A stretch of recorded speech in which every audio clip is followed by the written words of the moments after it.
Well, hello, Trinity Lutheran Church members, friends, and anyone visiting my channel on YouTube. I want to talk about generosity and how I learned it.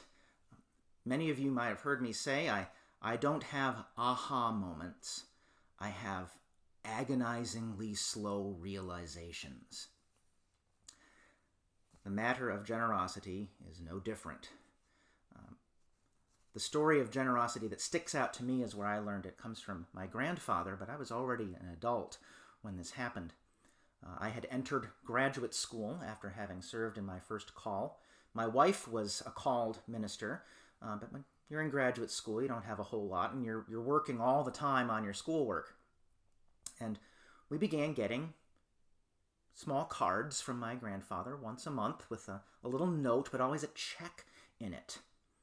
Just to use this for whatever you need.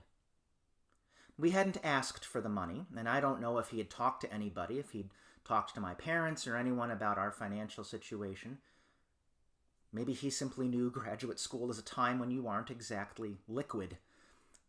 So he provided help. He was generous with his money. And as time went on, I learned that simply was who he had been all along.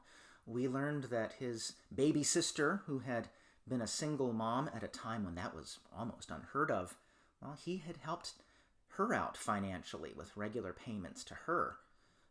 When he died, at the reading of his will, we found out that he had left money to his home congregation. He had left money to his retirement center and the chaplain's office there. Their equivalent of, say, Trinity's pastor's discretionary fund, the money that the chaplain could use to help those residents of the village who needed financial assistance. My grandfather was so generous, he wanted those who survived him, his neighbors at that place, to have help if they needed it.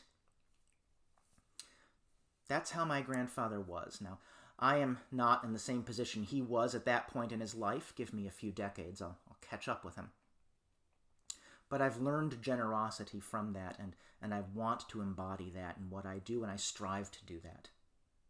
I'm surrounded by generous people, not just my grandfather, parents, family, friends, and you at Trinity. I look forward to hearing some generosity stories in the coming days from other members of Trinity, and perhaps even from you. So stay tuned, be on the lookout, and remember, generosity makes more generosity. It's a wonderful thing, even if learning it comes agonizingly slowly.